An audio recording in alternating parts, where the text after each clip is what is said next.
Welcome back Thursday morning to video number 2. King Charles's trip continues, and there was another hiccup the same day that thing happened. All right, let's jump in and cover, shall we? Let's go.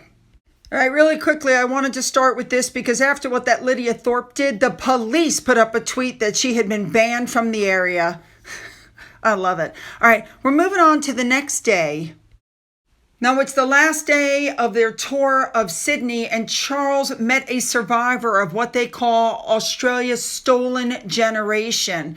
The man that he met was Uncle James Michael Whitty Welsh, who is a member of the indigenous community. He was among 7 siblings taken from his mother in New South Wales when he was about 8 years old. He was then placed in a boys' home and given the number 36. Oh my goodness.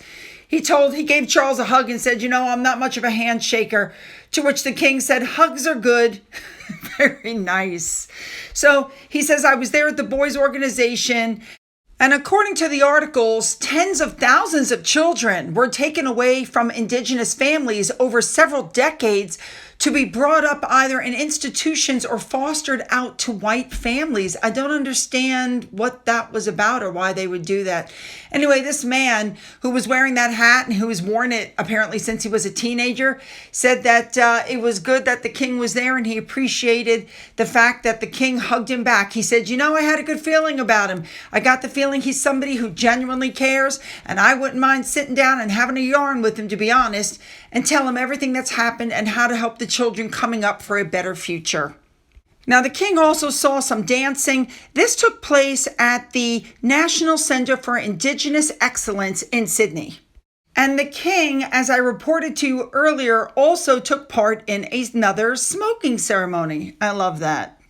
Now, I'm going to try to put this stuff in order, but it may not be in exact order, okay? So the king and queen then went to a barbecue. There were different kinds of sausages on the coals, and there were some life-saving personnel there that they spoke to. These were the people that were in charge of the barbecue. So then they hand the tongs to King Charles and Queen Camilla and basically tell them to start cooking.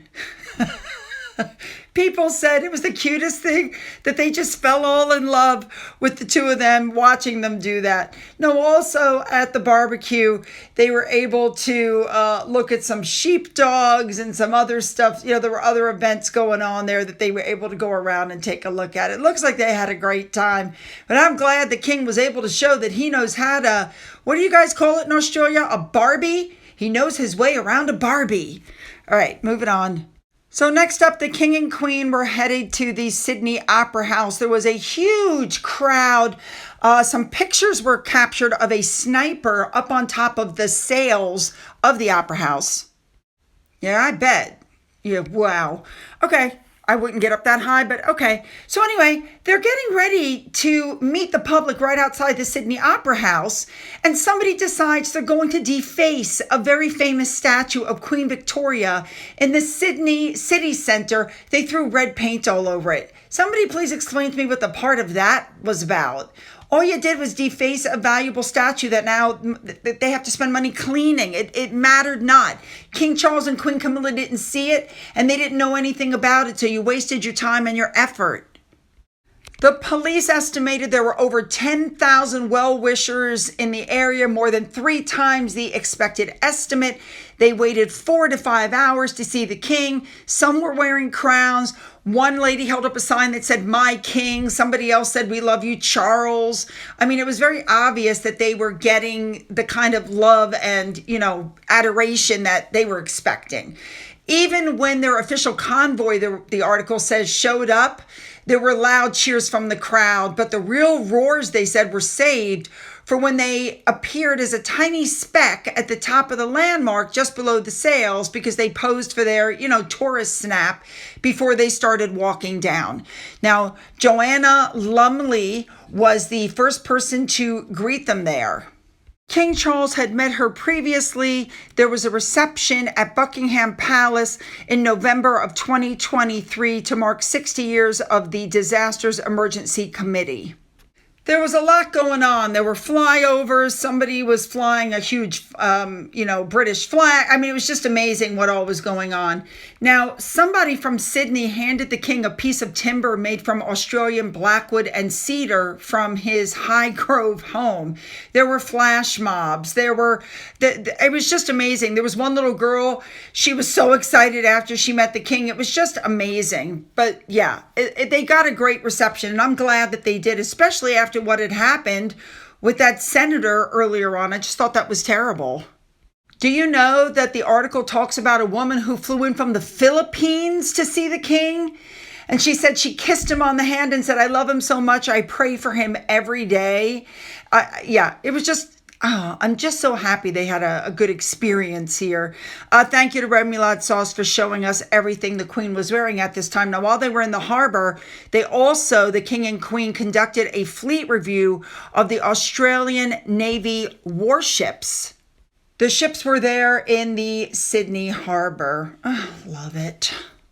Now, at some point during the day, again, these may not be in the right order, the Queen went to the Sydney Green Square Public Library for a celebration of reading.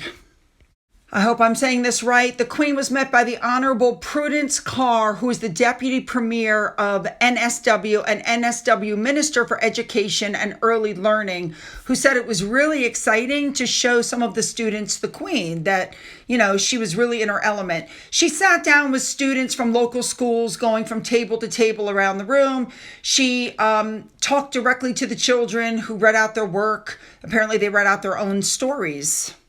Camilla also met past participants of the Queen's Commonwealth Essay Competition and presented certificates to 4 past and current essay participants. Very nice.